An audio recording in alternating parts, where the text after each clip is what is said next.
There, now we're live. Now we're live. Now we got all the buttons going. All right, here we go. Okay, so hello everybody. Welcome to the presentation. Thank you so much for being here. Hello, hello, and good evening. Good evening. Happy Wednesday to you wherever you are. Hopefully you're having a beautiful, beautiful, wonderful Wednesday evening. I appreciate all you guys. So, uh, so here's the deal. Let's go ahead and do it now because people are being disrespectful. Goodbye, trolls. Sub chat is now turned on. All right. So that was quick. Everybody, hello. Happy Wednesday. Appreciate you all being here. Truly do. I am Bishop Long. If you want to go to my website because you're really bored, have nothing else better to do, well, then you can do so. Just go to bishopjameslong.com. There it is. bishopjameslong.com. We have now sub chat on. You do not have to subscribe on TikTok. Everybody can watch. So you're more than welcome to watch. But only subscribers can chat because we don't want trolls here. Now, if you want to go to the church's website, that's far more important. Far more important. That's USOCC. Well, thank you very much there. Nathan, thank you. USOCC.org. That's the church's website. By the way, if you want to go to the website so that you can follow along for tonight's Bible study, it's really easy to do. All you have to do is simply go to USOCC.org and then click on the Bible study link. And if you click on today's date, it takes you right there. And so now, just a heads up. Thank you, guys. Thank you, Monica. Technically, the responsorial psalm, or it's called the psalm, that's not a reading. But we use this as a reading so that we have 3 readings for Bible study. Now, on Sundays, we have the first reading, the second reading, and then, of course, the gospel. But on Wednesdays, we have the first reading, and then the psalm, we consider that a reading, and then the gospel reading. By the way, the psalm and the gospel reading tonight are not very long at all. So that's good. That's good. Neither good or bad. It's just when you have readings that aren't very long, you have to fill the time, and that makes life a little more complicated. Now, also, I want to remind everybody tonight at 10 p.m. Eastern Standard Time, we're going to get back right here together because we have night prayer. Judy Ann, are you still taking prayer requests? I know we have normally 8 o'clock is the cutoff day, but hang tight. Let's see if Judy Ann is doing see if she's still taking prayer requests. Okay. Judy Ann says she's still taking prayer requests for tonight. Here's the deal. And you need to do this now. Okay, they have till 9. All right, 9 p.m. Eastern Standard Time. So you have 55 minutes. So here's what you do. If you're watching this on TikTok, it's very simple. Just go to my profile. You'll see the video that it will show for tonight's night prayer. It says for tonight's Wednesday's night prayer, place your prayer petitions in the comments. You have until 9 p.m. Eastern Standard Time to get your prayer requests in there. Make sure you include your first name and try to, just be precise with the prayer petitions. If you're watching this on all the other social media platforms, all you have to do is just go to usocc.org. And it says to become a parishioner, click here. You just click there. It takes you to our USOCC Facebook page. And then you'll see the post that Judy Ann posted on there for tonight's night prayer. And make sure you post your prayer petitions there. Only post it in one place. Don't post it in both because it makes it a lot more complicated when you do that. And also, and I see Bishop Elizabeth. So don't forget, Monday through Friday, I remind you guys, and I'm going to continue to remind you, Monday through Friday at 6 p.m. Eastern Standard Time, we have the Rosary. Because people are always asking, do you pray the Rosary? Do you pray? Look, I'm very, very dedicated to the Blessed Mother. This is one of the reasons why I started praying the Rosary during the prayer petitions quite some time ago. Because the Rosary has always been very important to me. And so as an old Catholic Benedictine monk of the Immaculate Mary, that's something that has always been important to me. The Blessed Mother has always been very close to my heart. So if you don't know how to pray the Rosary, you don't need to worry about that. They will walk you through the process. Just say, hey, look, I'm new. And all you got to do, if you want to participate, just go to usocc.org. Click on the Rosary link.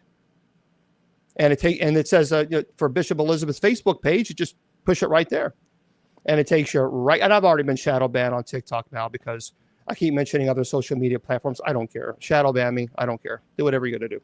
I'm going to, if that means you're going to punish me, TikTok, because I'm mentioning other profiles so that people can pray the rosary, then I'll be shadow banned every day. I don't care. Shadow ban means that your videos are not pushed out and people don't see them. I don't care. Then shadow ban me. I don't care. I'm not going to be silenced because you're going to intimidate me, TikTok, on not allowing me to speak about the rosary. Not going to happen. So if the punishment is shadow banning, so be it. Bring it on. Shadow ban my account. I don't care. But that's what it is. USOCC.org. Yeah, you get punished when you mention other social media platforms, and your account gets, so then, for example, if your videos are normally seen 3,000 people or viewed to whatever it might, all of a sudden now you might have 50 views. And that's how it works, because they're no longer pushing your videos out. I don't care. I don't care. We're still going to do it. Anyway, that's it. USOCC.org. Click on the rosary button. All right. Don't forget. Well, thank you very much for the gifts. I appreciate that, guys. And don't forget, tonight, 10 p.m. Eastern Standard Time, we have night prayer. Okay. So I think that's all the information. Oh, and there's one more thing. Do me a favor and go to this website, KGRAD as in dog, B as in bicycle.com. KGRAD as in dog, B as in bicycle.com. And click on the shop link. If you would do that for us and then click on my name and just purchase as many of the items as you want to there. The Sacred Division is the show that I've been running for 23 years. We have St. Michael items there, the Sacred Division items there. I encourage you, purchase as much as you can. 100% of the profits that would go to me, since I own the Sacred Division, and of course, the St. Michael and all that stuff, 100% of that will go to the MKS Kids Foundation. And they're a beautiful orphanage in Africa. I just spoke to the owner there, or he operates it. I just spoke to him yesterday, and I tell you what, guys, they're doing beautiful work. And again, yes, we can do both. We can help people here in America, and we can also help people in an orphanage in Africa. And why not? You're buying beautiful St. Michael products, and at the same time, you know that 100%. So I'm not financial. Thank you. I'm not benefiting from this financially at all. And you can contact, and I encourage every single one of you to contact kgradb.com. Call them, KGRADB Radio, and send them a message. Is it true that Bishop Long is not receiving one penny on the merchandise you're selling on his profile? I encourage you, do it. I'll have Mr. Producer on this Friday. And I only say that because you should validate that. Unfortunately, I mean, you would think that a person wearing a collar, you could validate, but nonetheless, do your own due diligence. Contact them, because if that's what it takes for you to buy these products, knowing that 100% of that profits, of course, they're going to make a profit because they're in business. But this is my profits that would go to me, since it's in my name. As a community, we are forfeiting, and I say we because it is us. We are forfeiting any financial compensation whatsoever, and we're donating to this organization. So, and again, people got to understand in Africa, especially where they're located, and I've talked about this before. I'm very passionate about this. When you see videos, and I've talked about this with kids whose bellies are very large, it's not because they just ate a great meal. It's because they have parasites in their stomach due to the unclean drinking water conditions. And so the difference between the orphanage in the United States versus in Africa, certain parts of Africa, it's a world of difference. World of difference. And so please help if you can. That would be beautiful. They would appreciate that, and our community would appreciate that as well. Okay? So I think that's all of, and again, we'll get to the Bible study in a moment. You got, please understand that I've been doing this for 23 years. So I know how much time we need, because the readings are not long today. So which is a good thing, because then I can dedicate more time to promoting this and letting you guys know that we're helping this wonderful organ. It's a MKS Kids Foundation. They're here on TikTok. So if you guys wanted to type in MKS Kids Foundation, they're just a great people. Great people. All right. Let's get in our abbot, Father Sean. Hello there, Father Sean. How are you doing today? Good evening, Your Excellency. Thank you for inviting me. You know how much I always love to do, be in the rotation, to show up here once a month and do Bible study with you and night prayer for one whole week. I just want to check with you real quick. I figure it's safe to do this because she's not actually here live with us. We are doing today's readings because Judy Ann likes to sometimes jump a week ahead. Oh, see, Sean, you don't miss a beat. Father Sean, you don't miss a beat. That was good. That was good. I mean, that's just putting a little salt in that wound there. Put a little salt in that wound. Because I want to make sure my homily is prepared for today, and I don't need to be doing it for another reading. That was so funny. So yeah, mic drop. Yeah. So Judy. Oh, I just remembered she's going to be with us later for night prayer. Yeah, she'll be with us. So she'll be praying. She'll be praying for your health. Yeah, that's pretty cool. That was funny though. Judy Ann, she was doing Bible study, and she's like, Your Grace, Bishop Long. Yes. I think I got. I was preparing for next week's. Oh, that was hilarious. That was funny, but that was good. That was good. You don't miss a beat. I tell you what, you got to go on the road. You got to go on the road. So how's life been treating you there in Las Vegas? Well, I offered to be a groupie for you if you went on tour with your new music. Oh, well, yeah. Well, you can't go on tour when you're giving it away for free. And speaking of which, thank you for mentioning that, everyone. I do for years and years and years. Thanks for mentioning that. I have written. I've always done this. I've always loved poetry, and I've done this for years. So, like if I'm doing a, what are you making all that noise for? Good grief! Are you rolling around in bed?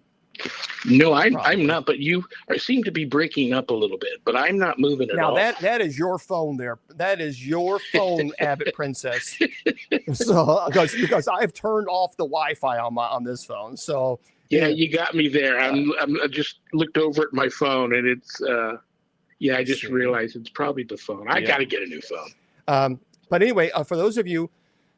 Okay, so anytime I encourage all clergy to do this. Anybody who's in ministry that finds some way to decompress, because when you're dealing with sometimes heavy stuff. I mean, people tell you things are going through, and sometimes it's heavy because as a person who we care for people, we carry that sometimes on us. And we want to help people. We want to fix people. That's just natural for clergy. That's what we want to do. Anybody who's in ministry, you want to help somebody. You want to help them. And so what I've done for years is written poetry. And so if I've worked and talked to somebody and it really bothered me, I'll just write and I never really thought it's just my way to decompress.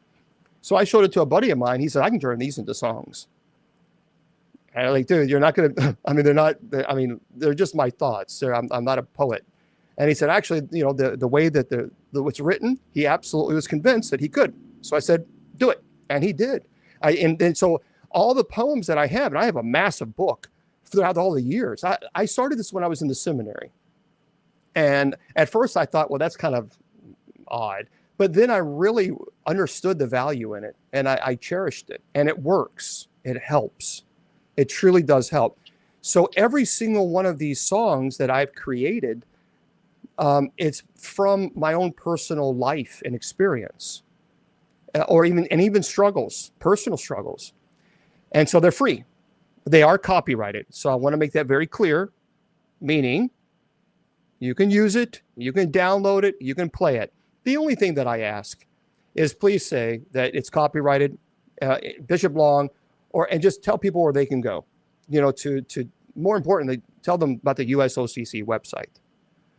That's more important than even Bishop Long, because I would rather you say this is copyrighted and owned by the United States Old Catholic Church, and you can go to their website at usocc.org. I think that's fair. I think that's fair. And so what you can't do is say that this is my music. I've had to deal with people downloading it and then playing it and saying it's theirs. And unfortunately, there was a cease and desist that I had to do. I wish people would stop doing that. Just don't do that. So all you got to do is just go to bishopjameslong.com and then scroll down to where it says official social media links. You'll see a Spreaker. Click on Spreaker and you'll see the music. If you click on the music, all of them's there. And that's not even 10%. So I'm trying to write more or put more into song. And they're all there for you. You can download them. You can use them. Just tell them to go to usocc.org. That's all I ask. All right. Abbott, are you ready to rock and roll and get into our Bible study tonight? I am. Okay, let's go, everybody. Our first reading, again, if you like to follow along, very simple. usocc.org. Click on the Bible study link. Don't forget tonight, we have night prayer at 10 p.m. Eastern Standard Time, so we go live again. We'll stop here at 9:30, and then we go live again at 9:50 Eastern. Okay, our first reading, everybody, is Exodus chapter 3, verses 1 through 6 and 9 through 12. So Exodus chapter 3, verses 1 through 6 and 9 through 12. And Abbott, if you would do us the honor, and if you could read that for us. Now Moses was keeping the flock of his father-in-law Jethro, the priest of Midian, and he led his flock to the west side of the wilderness and came to Horeb, the mountain of God. And the angel of the Lord appeared to him in a flame of fire out of the midst of a bush. And he looked, and lo, the bush was burning, yet it was not consumed. And Moses said, I will turn aside and see this great sight, why the bush is not burnt. When the Lord saw that he had turned aside to see, God called to him out of the bush, Moses, Moses. And he said, Here I am. Then he said, Do not come near. Put off your shoes from your feet, for the place on which you are standing is holy ground. And he said, I am the God of your father, the God of Abraham, the God of Isaac, the God of Jacob. And Moses hid his face, for he was afraid to look at God. And now, behold, the cry of the people of Israel has come to me, and I have seen the oppression with which the Egyptians oppress them. Come, I will see you to Pharaoh, that you may bring forth my people, the sons of Israel, out of Egypt. But Moses said to God, Who am I that I should go to Pharaoh and bring the sons of Israel out of Egypt? He said, But I will be with you, and this shall be the sign for you, that I have sent you. When you have brought forth the people out of Egypt, you shall serve God upon this mountain. Excellent. And if we were at Mass, we would say the word of the Lord. All right. And the response would be thanks be to God. And by the way, we have Mass every Sunday, 6 p.m. Eastern Standard Time, right there on TikTok. All right. Father Sean, if you would do us the honor, please, if you could give us your reflection, or your homily, actually, on this, rather. Absolutely. You know, we don't spend enough time, at least I don't. I know you do. I should spend more time in the Old Testament. I really love it. And this is the book of Exodus, second book of the Old Testament in the Bible, part of the Pentateuch. And Exodus meaning departure, mountain of God, Horeb, believed to be Mount Sinai, the burning bush, the call and commission of Moses by the angel of God, the God of Abraham, the God of Isaac, the God of Jacob. This directly leads to our miraculous deliverance by God through Moses out of slavery. The name of Moses has many meanings, but I prefer beloved or has been born. Beautiful. The burning bush, On my bucket list, did you know that you can actually go on a pilgrimage to St. Catherine's Monastery, also known as Mount Sinai Monastery, the oldest continuously inhabited Christian monastery? And there, monks will show you the actual burning bush, still flourishing to this day in a land where very little grows. Pretty cool, huh? The burning bush, divine calling. You must turn toward God for the opportunity to hear him calling. Nicely said. Thank you so much, Father Sean. We appreciate that. Thank you. You're most welcome. Okay. Yeah, that would be pretty cool to see that. All right, let's break this down, everybody. Yep. So as you know, for those of you who are new, I always do 2 homilies. So one more so of the breaking down the verses, and then the next go into a deeper theological explanation. All right, this is a significant moment in the life of Moses and an important encounter with God that certainly sets the stage for deliverance of the Israelites from Egypt. Now, the passage contains a lot of symbolism here, impactful lessons that I think extend beyond its historical and even spiritual context. So let's break this down. Verse 1. Now, Moses was keeping the flock of Jethro, his father-in-law, the priest of Midian, and he led his flock to the west side of the wilderness, and he came to Horeb, the mountain of God. All right, so in this verse, Moses, who was once a prince in Egypt, is now a shepherd in Midian. He's living a humble life, tending to the flock of his father-in-law. Now, the transformation from royalty, which he was, to shepherd is significant because it symbolizes humility and the preparation of the heart.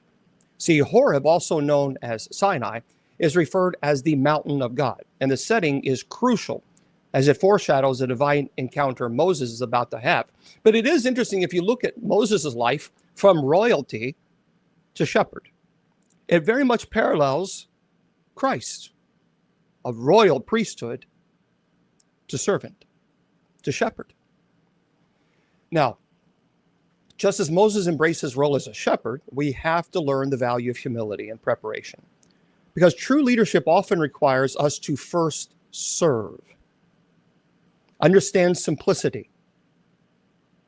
Our current circumstances might, be preparing us for something greater, so we should not underestimate the value of our present roles and duties. And it says in verse 2, and the angel of the Lord appeared to him in a flame of fire out of the midst of a bush. And he looked, and behold, the bush was burning, yet it was not consumed. So here, the divine presence is expressed through a burning bush that is not consumed by fire. Fire often symbolizes God's presence, purification, passion. The bush remained unconsumed. Well, that signifies God's sustaining power and presence even amidst trials and tribulations. The encounter is meant to capture Moses' attention, which it did. And this verse encourages us to remain observant and open to the extraordinary in everyday life. Now, God's presence may be or appears subtly, but it requires attentiveness to recognize it. In verse 3, it says, and Moses said, I will turn aside to see this great sight, why the bush is not burned. All right. So Moses' decision to turn aside demonstrates curiosity and a willingness to investigate the encounter. And this decision marks the beginning of his profound transformative journey. In today's world, curiosity can lead us to profound insights and personal growth, but it can also lead us down wrong roads. You must be careful. There's a lot of people, and I've talked about this quite often, there's a lot of people preaching online, and some of the things that they're preaching is certainly not Christianity. When you're using the book as a hate tool, you're reading it wrong. And when you're using it to judge or condemn another group of people or individuals, you're reading it wrong. So I think in verse 4 now, when we go into this and we explain this, there we go. It says, verse 4, when the Lord saw that he turned aside to see, God called to him out of the bush, Moses, Moses. And he said, here I am. All right, let's explain this because this is profound. So God calls Moses by name. That's important because it signifies an intimate and personal communication. Moses' response, here I am, reflects availability and readiness. Everyone has a unique path and purpose. So this verse reinforces the idea that our journey is personal and God calls us individually. So being present and responsive is vital. So like Moses' readiness to say, here I am, we should be prepared to answer our calling with openness and willingness. And when we do, then you must not give 50%. You must not give 20% or 10%. You better give 100%. Because the moment you say, here I am, you are going to be held to an account to the agreement that you make when you enter into a covenant with God. Entering into a covenant with God is not a joke. It is quite serious, actually. And so I think we have a lot of preachers these days preaching, and they say, here I am, but what are they saying, here I am too? Because the only thing they're preaching is fire, hell, and brimstone. And you wonder, well, where's God in all this? All I hear from these preachers sometimes is fire, hell, and damnation. And by the time you finish listening to a sermon, you need to speak to your therapist. Well, that's a problem. But I'll tell you a little secret. The reason is they preach fire, hell, and damnation and scare you because that's when they make money. That's when they make money. They scare you, they frighten you, and then they tell you that they have the answer to help you. And then conveniently, after they scared everybody, collection occurs. And then the choir starts singing powerful music, and everybody gets so wrapped up into this that they're going to give. They got to give. Because the preacher has convinced them they can buy their way into heaven. It's fraud, scam.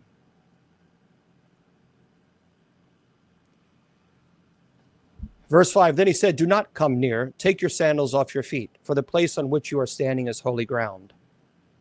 Shoes symbolize our worldly journey and experiences. Removing them signifies humility, reverence, respect in the presence of God. And I am sad to say, I have never seen such a lack of respect and reverence for God as I have seen in these days and times. I have never seen it this bad.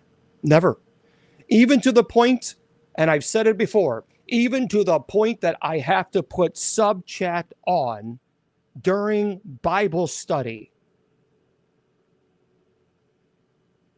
It is such a lack of reverence for God. Lack of reverence for the word of God, that clergy has to put sub chat on to protect the community from people coming in and blaspheming God and saying some of the most horrible, hateful things.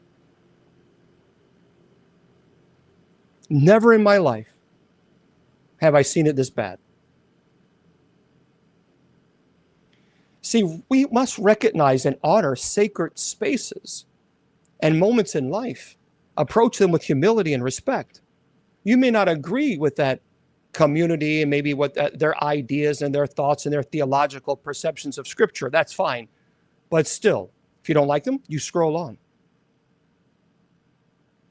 Verse 6, and he said, I am the God of your father, the God of Abraham, the God of Isaac, and the God of Jacob.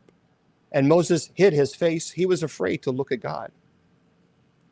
God reveals himself by tracing Moses' lineage to the patriarchs, establishing continuity with the promise made to the forefathers. So Moses' reaction of hiding his face symbolizes awareness of his unworthiness and the awe of encountering God. In moments of divine or profound experiences, maintaining humility allows us to fully experience and understand our place and purpose. In verse 9, it says, and now behold, the cry of the people of Israel has come to me, and I have also seen the oppression with which the Egyptians oppressed them. So God acknowledges the suffering of the Israelites, affirming that no cries go unheard. And this highlights God's compassion and justice. We must strive to hear and address the cries of those who suffer injustice. In verse 10, come, I will send you to Pharaoh that you may bring my people, the children of Israel, out of Egypt. So now God commissions Moses to confront Pharaoh and deliver the Israelites. This task signifies God's trust in Moses and sets a mission of liberation. You have to understand, Moses fully knew that his life was in danger by going to Pharaoh and demanding that he let his people go. We are empowered to take action and fulfill missions that contribute to the greater good. And verse 11, but Moses said to God, who am I that I should go to Pharaoh and bring the children of Israel out of Egypt? Moses expresses doubt in the feelings of inadequacy. Despite his humility and past experiences, he questions his ability to lead. Thank you for sharing. So while humility is essential, we must not let self-doubt hinder us from fulfilling our purpose. And in moments of doubt, seek divine or inner insurance to reaffirm our abilities and mission. If God is calling you, then accept it. God will give you the strength that you need. And he said in verse 12, he said, but I will be with you. And this shall be a sign for you that I have sent you. When you have brought the people out of Egypt, you shall serve God on this mountain. So God promises his presence with Moses and gives a future promise as a sign of his commitment. Serving God on the mountain signifies fulfillment and worship. No matter the challenges, trust in God's presence. Now, I think in the ordinary lies the extraordinary. The key is to approach each moment with curiosity and reverence. And when confronted with doubt, remember that your greatest strength lies in your ability to embrace uncertainty and the belief in God and still move forward. Now, for those of you who are brilliant theologians, let's go into a deeper theological explanation for this, if you don't mind. First, we have to journey back to the historical backdrop of this pivotal scene. So Moses, once a prince of Egypt, now finds himself in the humble role of a shepherd in the land of Midian. And it is in this solitude, amidst the stark and rugged landscape of the wilderness, that Moses encounters the extraordinary presence of God in the form of a burning bush. Now let's think about the symbolism here. A bush, a flame, yet not consumed. Now this miraculous sight serves as a tangible manifestation of God's sustaining power and eternal essence, an echo of his divine nature that transcends the limitations of our own reality. See, we witness Moses, overwhelmed by curiosity and awe, step forward to investigate the phenomenon. And it is then that the voice of God calls out to him, Moses, Moses. It is significant that God calls Moses by name twice. It enters deeply into his soul, reaffirming the intimate knowledge that God holds of each of us. Are you attentive to God's voice when he calls? Not just once, but repeatedly, striving to reach beyond the layers of our everyday concerns. And when he does call, are you willing to answer, or do you give excuses?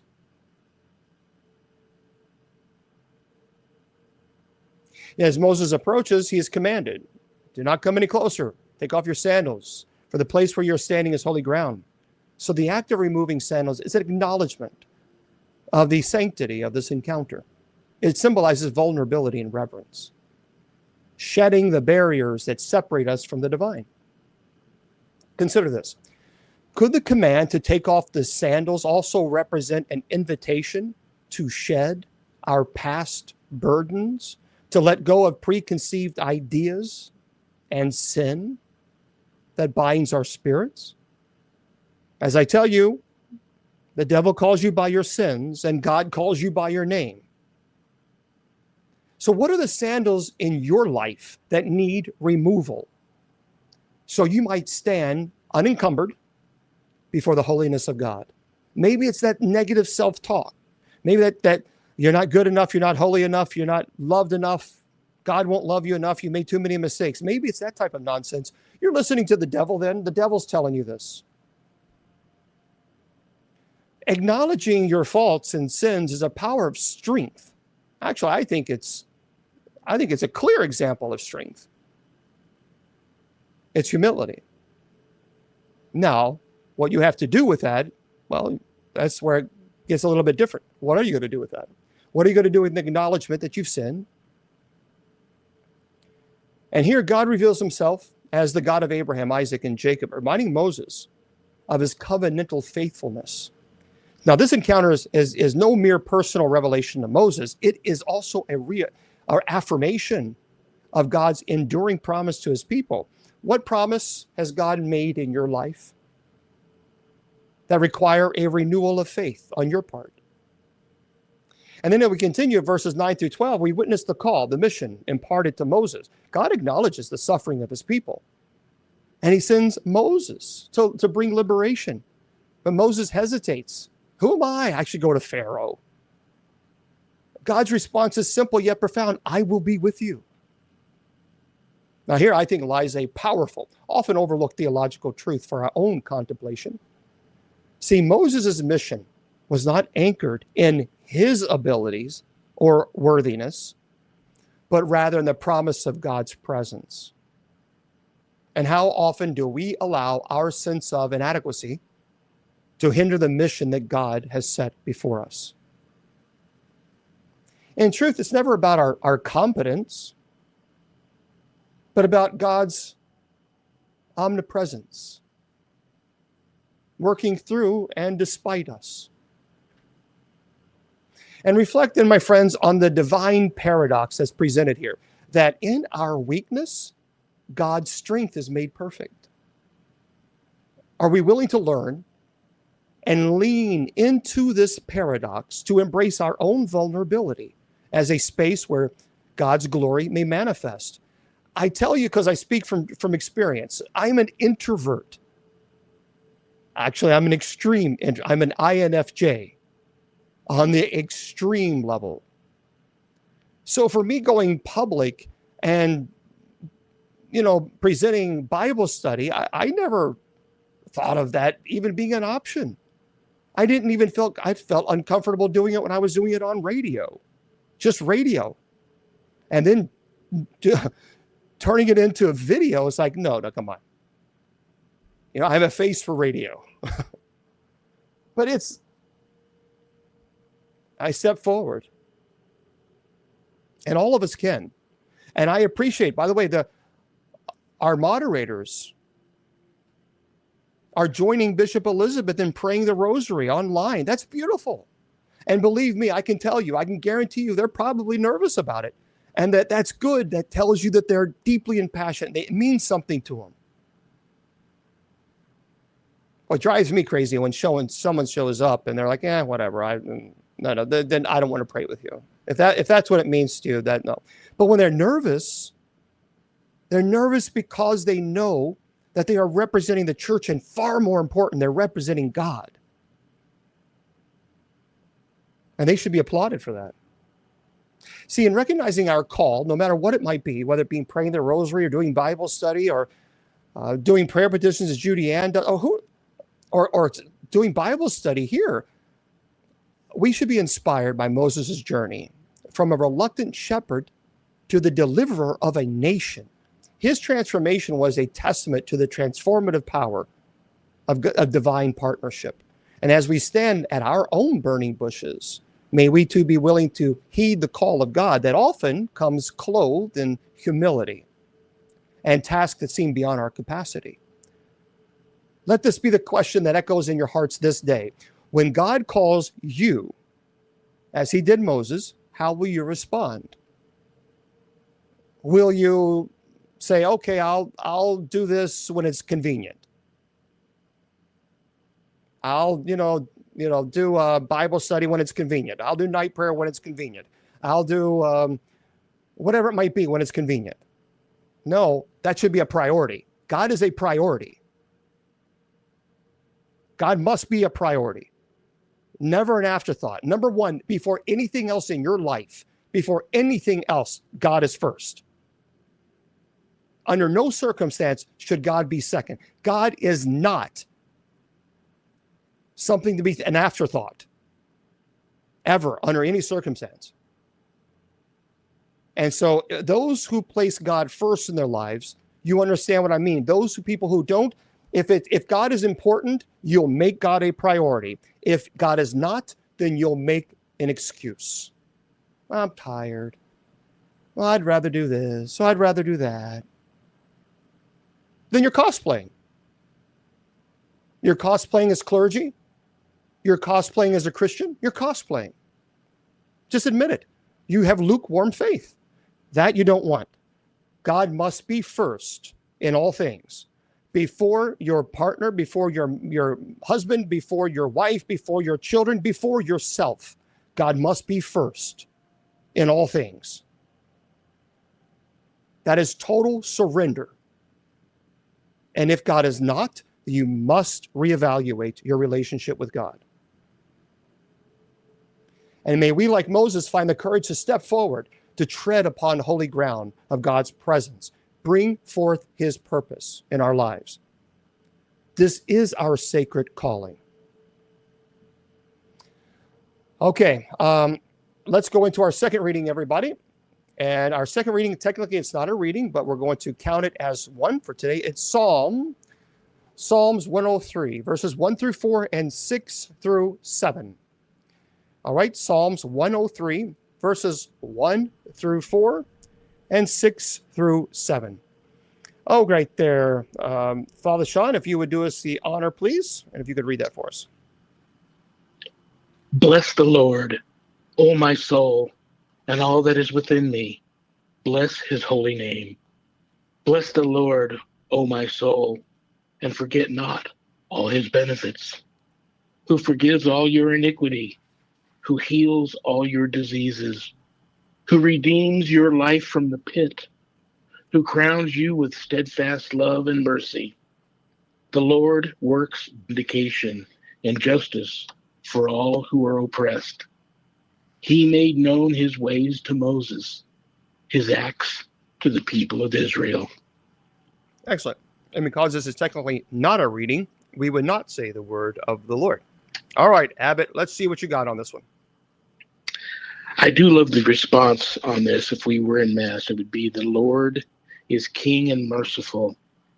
This is the book of Psalms. We're still in the Old Testament here. The psalmist, believed to be King David.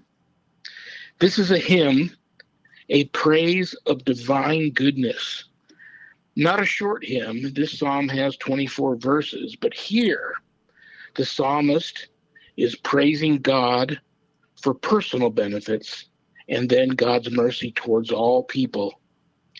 A special mention also to beloved and us, the children of Israel, in verse 7. If King David were here, and he is, he would say, forgiveness, healing, redemption, loving kindness, all reasons to love God. Very good. Thank you so much. We appreciate that. All right, let's get into this and explain this one, because there's a lot here, folks. There's a lot. Let me just turn that down. Okay. Open this here 1 second. Bear with me for a second. There we go. All right. So bless the Lord. Yeah. Psalm 103. Beautiful psalm. Beautiful psalm. Not a long, well, not really a reading, but nonetheless. Okay. Let's go in. Let's break this down. Bless the Lord, O my soul, and all that is within me. Bless his holy name.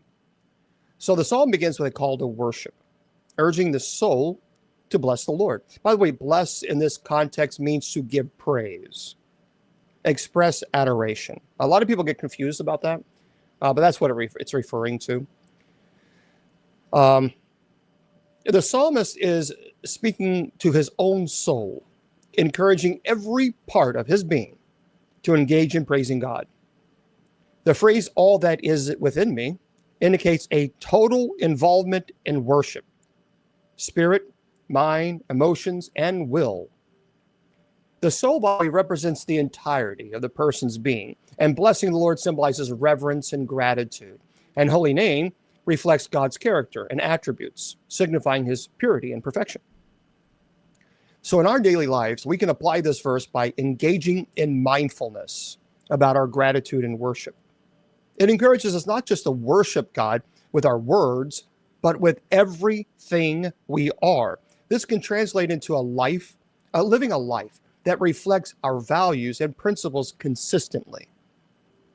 It is a practice of self-instruction, teaching oneself to focus on gratitude and worship despite circumstances, which reinforces a mindset of thankfulness.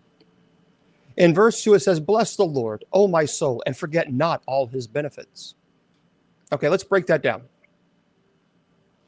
This verse continues the call to bless the Lord, with a particular emphasis on remembering his goodness and benefits. The psalmist is reminding himself to not overlook or forget the many blessings and favors bestowed by God. And forget not, or when it says forget not, it encourages active remembrance and appreciation. And the benefits represents the blessings, grace, provisions given by God. Oh yeah, what has God done for me today? You woke up. There are some people in this world did not. Sometimes we have to remember that life is a precious gift. And every day that we're given that gift, we should give thanks.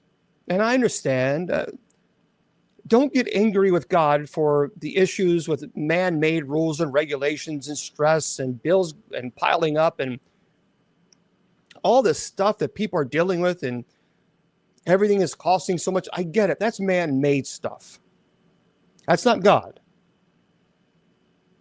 God had nothing to do with people being greedy in corporate America and taking every single penny that we got. But God gives us a life. And sometimes we often take for granted the good things in our lives. So the verse serves as a reminder to regularly take stock of the blessings we receive, both big and small. Recognizing these blessings can foster contentment, reduce anxiety. We're not guaranteed tomorrow. None of us are. I'm not guaranteed tomorrow. Tonight, after night prayer, when I go to sleep, if the good Lord says, James, come home, okay, I'm ready to go home. But the point is none of us are guaranteed tomorrow. And that's okay. And if we do have tomorrow, it's a blessing. Gratitude, my friends, is a powerful tool for mental well-being. By recalling and counting our blessings, we cultivate a heart of thankfulness that can transform our perspective and relationships. Verse 3, who forgiveth, and really, I think don't forget this. I encourage you to, a lot of times when people get overwhelmed, think about this, do something you love, whether it be spiritual music or going out for a walk, to remind yourself the beauty of life. Who forgives all your iniquity, who heals all your diseases. So here the psalmist specifies two primary benefits: forgiveness of sins and healing of disease. Forgiveness refers to God's mercy and overlooking our wrongdoings, and while healing suggests God's power to restore both physical health and spiritual well-being. And the verse encourages us to seek forgiveness and healing actively. It reminds us that emotional and spiritual health is just as important as physical health. I would actually think, if you want to be really blunt, I think our spiritual health is far more important. We should be open to forgiving others and ourselves. That promotes healing relationships and inner peace. And verse 4, who redeems your life from the pit, who crowns you with steadfast love and mercy. So now the psalmist continues by highlighting God's role as a redeemer and the provider of compassion. To redeem is to rescue or save from detrimental or destructive path. God's loving kindness and tender mercies, they're metaphorically described as a crown, indicating honor and dignity. So reflect on moments where you've been delivered from difficult situations or have experienced unexpected kindness. Recognize, these moments as modern day miracles. In our lives, aiming to be a conduit of loving kindness can influence and transform both our lives and the lives of others. And in verse 6 and 7, the Lord works a vindication and justice for all who are oppressed. He made known his ways to Moses, his acts to the people of Israel. So now these verses speak of God's justice in his revelation to Moses. They underscore God's protective nature towards the oppressed, his willingness to reveal his character and will through historical events and miraculous deeds. I think that these verses urge us to strive for justice in our community and to serve as advocates for those who are marginalized. By reflecting on God's justice, we can also find inspiration to treat others fairly. Stand up against oppression in all its forms. Your life's crown is like the kindness you share and the love you give. Leave these leave a real lasting legacy. How much did you love? I don't think when you see God face to face, he's going to say, how much money did you make? How many followers did you have? How many houses do you have? How many cars did you get? I think God's going to ask us, how much did you love? That's important. Thank you very much, Marlon. Remember, to stand with the oppressed is not just an act of bravery. It's a declaration of our shared humanity. Now, let's go into a deeper conversation for you brilliant theologians. Okay, these verses, like a beautiful song, echo throughout the ages, encapsulating the essence of gratitude, the majesty of God's redemptive love, and the intimacy of his merciful deeds. But thank you very much. We have to set the stage by exploring the historical framework of the psalm. Traditionally, King David wrote it. Psalm 103 is a hymn of praise, emanating from the heart of a man who has experienced the breadth of God's mercies and a life marked by triumphs and trials. See, King David, the shepherd turned king, was no stranger to the spectrum of human emotions: joy, sorrow, despair, hope. And by the time this psalm was composed, David had tasted the sweetness of God's forgiveness, and the bitterness of his own failings had been washed away by God's grace. And I think within the broader narrative of Israel's history, this psalm arises during a period when the Israelites were deeply connected to the covenant with Yahweh, their deliverer. It reflects their collective memory of God, who liberated them from Egypt and led them through the wilderness. Again, in verse 1, bless the Lord, O my soul, all that is within me, bless his holy name. We have to pause here and really think about the richness of this call. David isn't merely offering words, he is commanding his entire being to integrate this act of blessing. It's an invitation to holistic worship, where every thought, emotion, and action is aligned in reverence. Beyond a superficial remembrance, this blessing is an act of true dedication, devotion. It's a profound recalling of God's presence in our lives. I think it makes us think, in what ways can we actively remember God's previous interventions and blessings in our own lives? And verse 3 says, he forgives all your iniquity, he heals all your diseases. Now, the psalm identifies a direct correlation between forgiveness and healing. So it suggests that the restoration of the soul is akin to the healing of the body. The language here is not merely metaphorical, it's theological, inviting us to perceive forgiveness as a form of spiritual medicine. Imagine, if you will, the soul as a landscape, a terrain marked by valleys of past transgressions and peaks of redemptive grace. God's forgiveness rains upon this terrain, nourishing it and bringing forth new life. How often do we view forgiveness as a transactional clearing of guilt rather than a transformative process, I think, that nurtures our soul toward wholeness? It is a total clearing of guilt. And then verse 6, the Lord works righteousness and justice for all who are oppressed. So now this verse serves as a testament to God's unwavering commitment to justice. It reminds us of the covenantal relationship that God has with his people, with us. And in a world often marred by inequality and oppression, I think this assurance challenges us to reflect. Do we align our sense of justice with God's holy justice that is rooted in compassion and mercy? And in verse 7, he had made his ways to Moses, his acts to the children of Israel. It's a reminder that God's actions are not random. They are revelation of his nature. So the reference to Moses and Israel underscores the divine intervention in our lives as part of a greater narrative. See, this acknowledgement invites us to ask ourselves, in what ways is God revealing his nature to you today?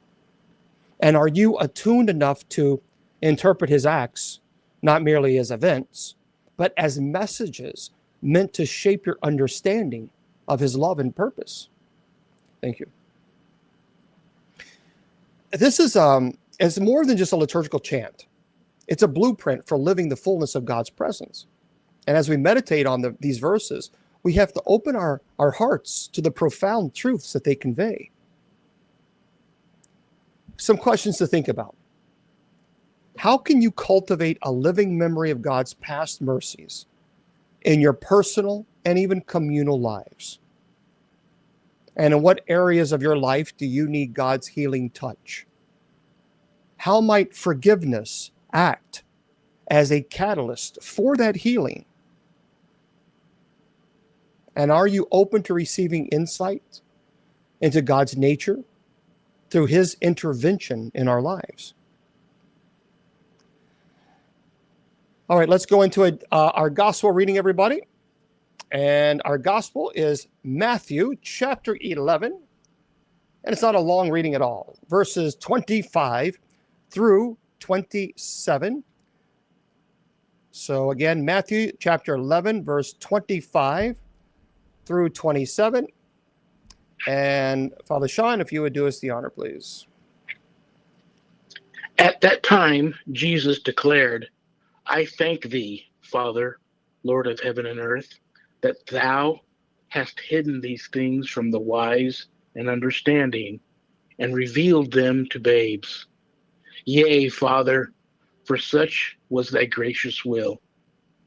All things have been delivered to me by my Father, and no one knows the Son except the Father, and no one knows the Father except the Son, and anyone to whom the Son chooses to reveal him.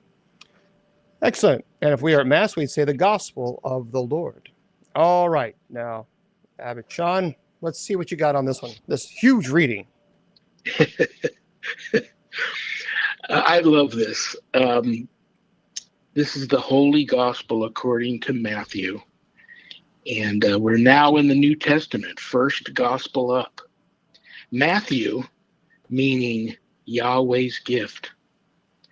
Tax collector turned evangelist, making his conversion significant.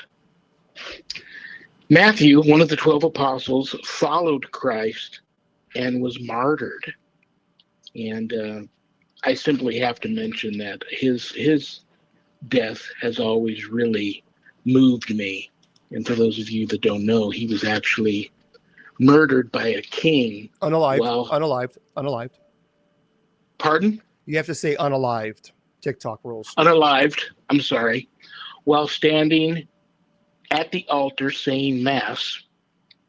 And what was Matthew's crime? He stood up to this king and challenged him and stopped him when he made romantic and sexual advances towards a nun who was serving under Matthew in his church. So let that sink in. The theme here, unbelief. The wise and the learned have rejected Jesus' preaching. The childlike have accepted them. The Father's revelation is granted to those who are open to receive it and refused to the arrogant. Jesus can speak of all mysteries because he is the Son. Jesus said, "All authority has been given to me in heaven and on earth." Matthew chapter 28, verse 18. Amen. Well, thank you for being with us tonight. We appreciate that. And of course, we look forward to praying with you in about a little over an hour. How's that? That sounds wonderful. It'll give me a chance to stretch my legs and get all set for night prayer tonight. And hopefully Judy Ann won't be too upset for my comment earlier. Yeah, very good. Thank you so much. God bless. See you soon. Bye-bye. Okay. There we go. So let's put that in there. Okay. So let's go into this reading. We appreciate Father Sean, and we look forward to praying him. But don't forget, everybody, tonight at 10 p.m. Eastern Standard Time, we have night prayer. And so you're invited to join us. We stop here at 9:30 p.m. Eastern. And then we go right into about 9:50 p.m. We turn the chat on. We start back up for night prayer. Okay? So that's coming up here in a little less than an hour now. Okay. Let's break this down for everybody. How's that? Matthew. Good old Matthew. So in these verses, Jesus offers a prayer of thanksgiving and highlights the profound truths about the nature of revelation and knowledge and the relationship between the Father and the Son. So here is the breakdown for this. At that time, Jesus declared, "I thank you, Father, Lord of heaven and earth, that you have hidden these things from the wise and understanding and revealed them to little children." All right, let's explain this. So Jesus speaks after addressing the rejection of his message by certain towns, despite them seeing miracles. That still wasn't enough. And when he says, "I thank you, Father, Lord, heaven and earth," here Jesus addresses God as Father, emphasizing a personal, intimate relationship, referring to God as the Lord of heaven and earth, acknowledges his sovereignty over authority over all creation, and hidden these things from the wise and understanding. So of these things, it really refers to spiritual truths about the kingdom of God. Jesus notes that such truths are not unveiled to those who solely rely on their intellect and self-rationality, because it's revelation. And that's why he says, revealed them to little children. It's symbolic of humility and openness, a childlike faith. Children depend on and trust their caregivers, symbolizing the attitude needed to receive spiritual truths. Now, when it talks about humility and openness in our fast-paced, information-driven world, it's easy to rely on our knowledge and intellect. But Jesus reminds us of the importance of humility, the receptivity of the divine. And like children, we have to approach life with curiosity, willingness to learn, and recognizing that not all wisdom comes through intellect.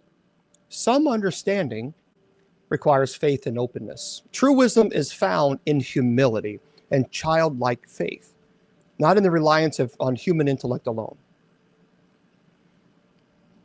Verse 26, "Yes, Father, for such was your gracious will." All right, yes, Father reaffirms Jesus. It signals Jesus' complete agreement with God's plan. It illustrates the unity between Jesus and the Father.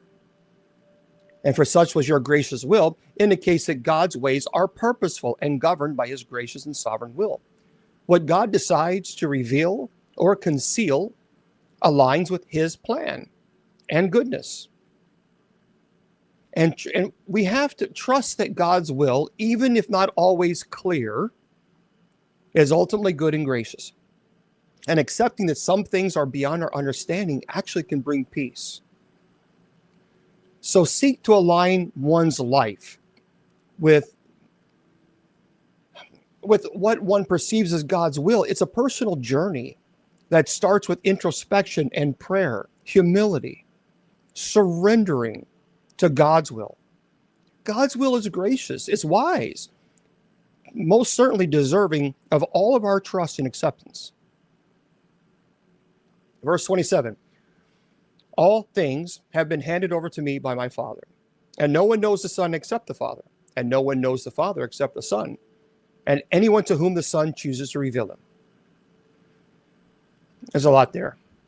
Now look, that statement asserts the authority of Jesus, because he has been entrusted with all things by God the Father.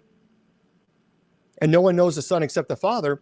This highlights the unique and profound relationship between God the Father, God the Son. It emphasizes mutual intimacy, understanding that is incomprehensible to others without divine revelation. And he says, no one knows the Father except the Son, and anyone to whom the Son chooses to reveal him. So Jesus acts as the mediator of divine knowledge. And this underscores the importance of revelation through Christ to truly know God. You know, to gain deeper spiritual understanding and connection with God, one should seek Christ's teachings and example, acknowledging Jesus' central role, according to Christian belief, in the revelation of divine truth. So reflect on his words and deeds, because Jesus is the conduit of divine truth and wisdom. And knowing God comes through Christ. There's a lot here. You know, when it talks about symbolism of children, it represents innocence and teachability. And divine revelation, contrary to worldly wisdom, divine truths are understood through faith and revelation. True wisdom begins where the heart opens, not where the mind concludes. And I believe that the journey to understanding is paved with trust, not certainty. Now, for those of you who like to go into a deeper theological explanation, let's open our minds and our hearts to this rich theological truth that's embedded in this reading. In the Gospel according to Matthew, we find Jesus speaking to a varied audience of followers, skeptics, seekers. And at this juncture, Jesus has finished lamenting over unrepentance of certain cities, despite witnessing his mighty works.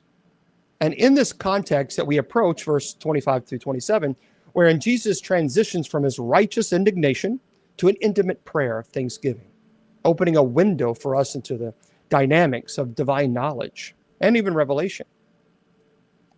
See, in his prayerful thanksgiving, Jesus praises the Father for a divine paradox, the concealment of spiritual truths from the wise and intelligent, and the revelation to children. So here we encounter the first theological shock. The kingdom of God subverts worldly wisdom.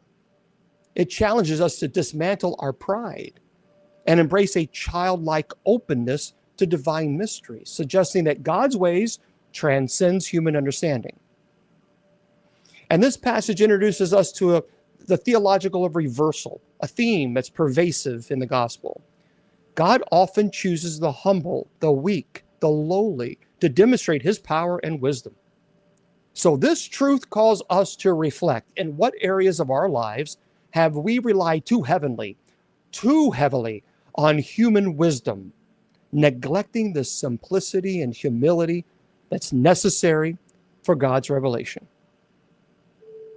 And moving to the profound declaration of the unique mutual knowledge shared between the Father and the Son, we're invited into the mystery of the Trinity. Jesus asserts this exclusive capacity of the Son to reveal the Father, highlighting the mutual indwelling and intimacy within the Godhead. Have we considered the depth of this divine relationship and what it implies for our understanding of God? It's not merely theological abstraction. It really does it makes it even think further. Who reveals God to us today? The passage realigns our focus from mere doctrinal knowledge to personal encounter. Are we open to the revelation of God as mediated through Christ? Grasping that knowledge of God is not simply intellectual, it is deeply relational. Some questions to think about. Have you allowed your earthly understanding to overshadow the divine wisdom revealed through simple faith? And in what ways can you cultivate a childlike openness to receive God's revelation in your lives today? Do you truly grasp the depth of the relationship between the Father and the Son? And how does this understanding impact our relationship with God?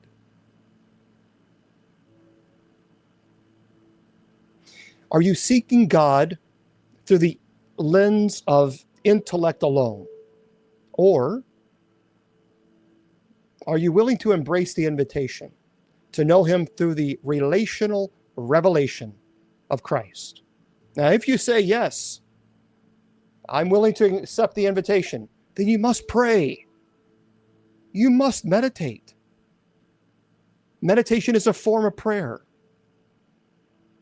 And the more you pray, the more you meditate. Then you are more receptive to the revelation of God. But you have to silence the mind. You know, this beckons us into a deeper understanding of both the nature of God and our place within his revelation. It challenges us to humbly receive the mysteries of faith, acknowledging the divine wisdom that often defies human logic. It invites us to enter into the intimacy of the triune God through the revelation of Christ. Powerful. We should respond with hearts wide open, spirits ready to be transformed by the truths revealed to those who, like children, come in simplicity and trust. And may Almighty God bless you in the name of the Father, and of the Son, and of the Holy Spirit. Amen. All right, let's get into our meditation. How's that? Speaking of meditation, let's do it.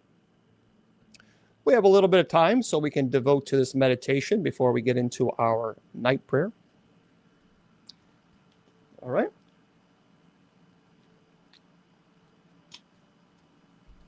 Okay.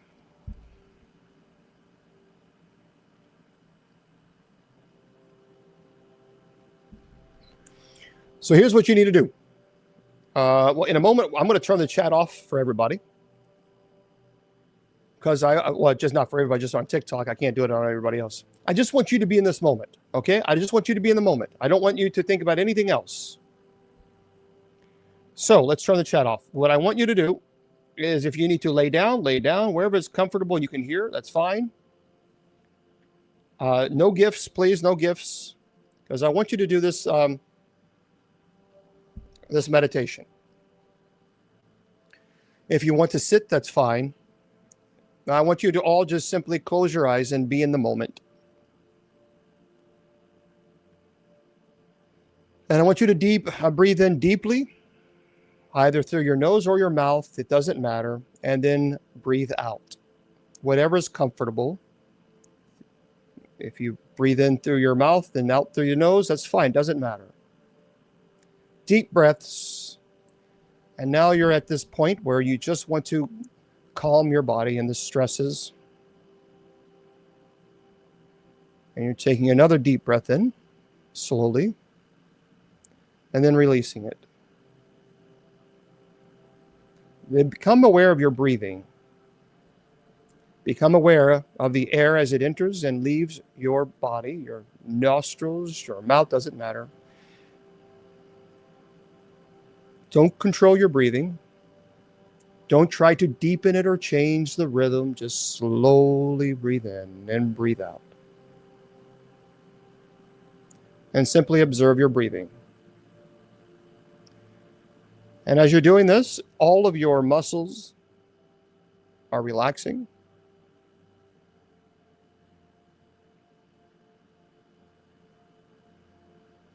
And you're still breathing in and breathing out.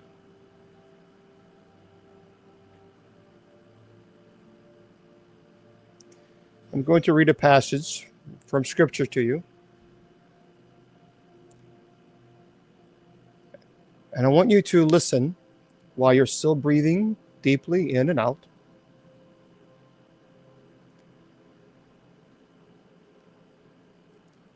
Don't prejudge the passage or what you think you'll find out. The text is a gift to be received. Ask the Spirit to speak through the passage to you. Let a word or short phrase speak to you. And stay with that word. Repeat it to yourself. Relish it. Let it sink into your heart. Moses came down from Mount Sinai.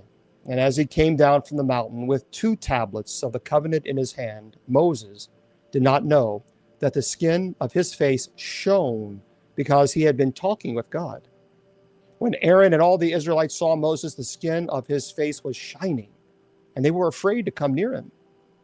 But Moses called to them, and Aaron and all the leaders of the congregation returned to him, and Moses spoke with them. Afterwards, all the Israelites came near, and he gave them 10 commandments, all that the Lord had spoken with him on Mount Sinai. When Moses had finished speaking with them, he put on a veil on his face. But whenever Moses went in before the Lord to speak with them, he would take the veil off until he came out. And when he came out and told the Israelites what he had been commanded, the Israelites would see the face of Moses, that the skin of his face was shining. And Moses would put the veil on his face again until he went in to speak with them.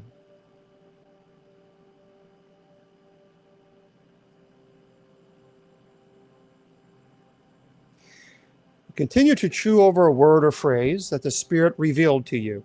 What is it saying to you? Doesn't matter. If it's out of this passage's context, why has it snagged your attention now? And I'll read it again as you continue to breathe in slowly and out slowly. Moses came down from Mount Sinai. And as he came down from the mountain with the 2 tablets of the covenant in his hand, Moses did not know that the skin of his face shone because he had been talking with God. When Aaron and all the Israelites saw Moses, the skin of his face was shining. They were afraid to come near him. But Moses called to them, and Aaron and all the leaders of the congregation returned to him, and Moses spoke with them. Afterwards, all the Israelites came near, and he gave them the commandment, all that the Lord had spoken with him on Mount Sinai. When Moses had finished speaking with them, he put a veil on his face. But whenever Moses went in before the Lord to speak with him, he would take the veil off until he came out. And when he came out and told the Israelites what he had been commanded, the Israelites would see the face of Moses, that the skin of his face was shining. And Moses would put the veil on his face again until he went in to speak with them.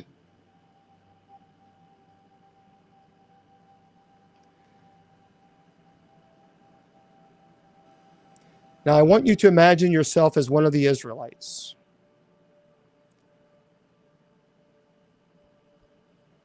And you're around all of them. What does Moses look like? When it says his face was shining, what did it look like? What was your reaction? What are the other people's reaction?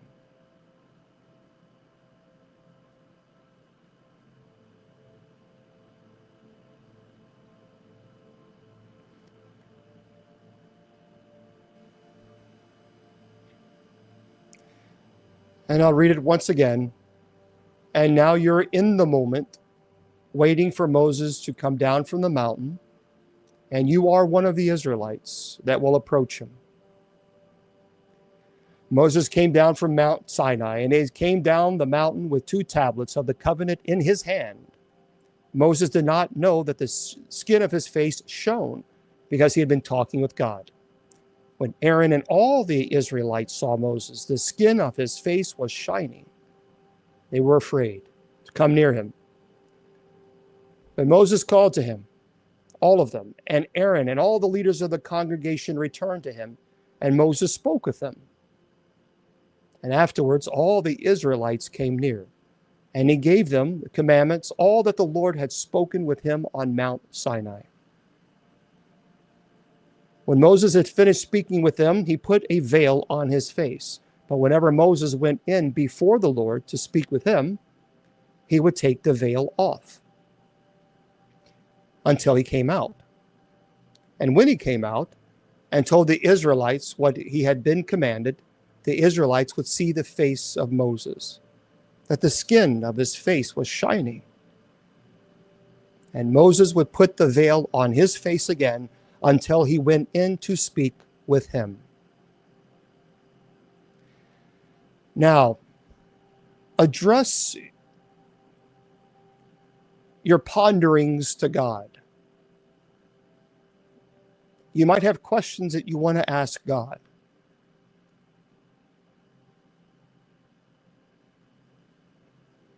You might want to ask, why was his face shining?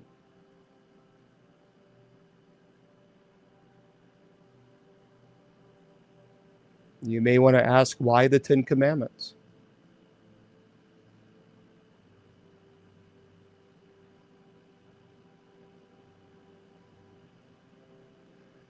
Now, simply rest in God's presence, filled with God's grace. If you become distracted, simply return to your breathing or to the word that we just read, and just stay in loving silence before God.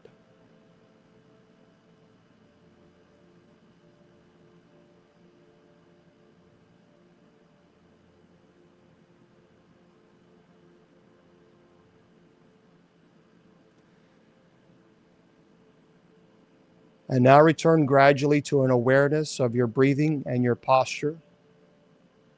And as you're breathing in and out, become more aware of your body and your senses. And when you are ready, you can open your eyes.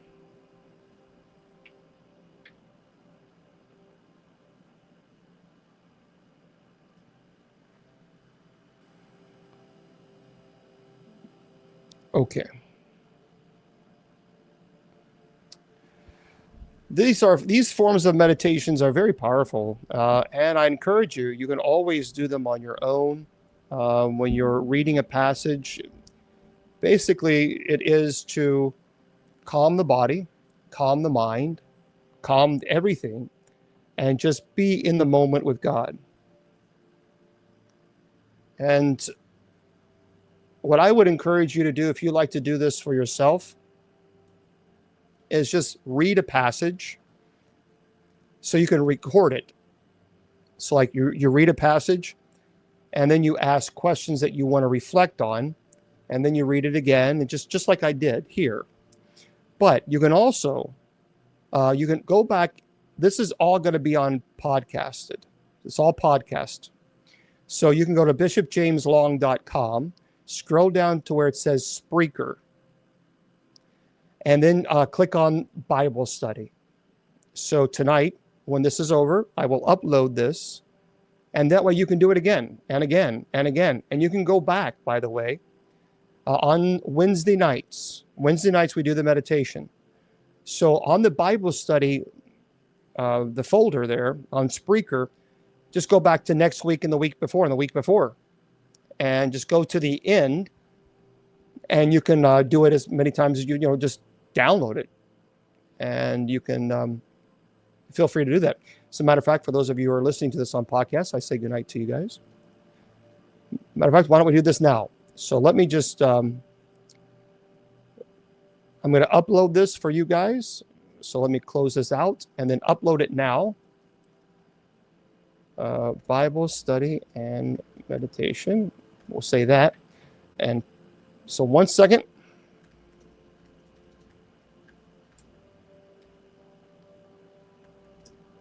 Okay. What I'm doing is uploading it for you guys. All right. Bible study. So 1 sec. And publish. There we go. So it's uploading now. Okay. I appreciate the real Shane. I don't know how to do that. Shane, I've heard a lot of people like that. So Shane, if you know how to do it, contact me. Send me a message. Yeah. Because it was shining so bright. That's a good question. That's a good question to ask. Perhaps ask God. And next time when you do this, that's a good question. Trish asking, Bishop, why the veil? Here's what I want you guys to do. When you guys do this again, ask God why. And I guarantee you're going to get an answer. So that's a good thing. And by the way, sometimes it takes time to calm the mind, because if you're not used to meditation, sometimes it takes a little bit of time to do that, to kind of get your body into that state, because we're so tight on time. I can only do 15 minutes. But maybe one time, maybe on one Sunday, I'll do a longer meditation, so that, because it's quite powerful, quite powerful. Yeah, and sometimes it does take. So you have to kind of get into that mindset. So, okay. Yep. Once, yeah. Oh wait, yeah. This was in Exodus chapter 34, verses 29 through 35. That was the reading. Exodus chapter 34, verses 29. Through 35. Okay, folks, so I'm going to have to, for those of you who are listening to this or watching this on all the other social media platforms, remember I tell you, your value does not decrease based on someone's inability or refusal to see your worth. You're priceless, and don't let anybody tell you or convince you otherwise. So we're going to come right back on air in just 20 minutes for night prayer. So I hope that you join us.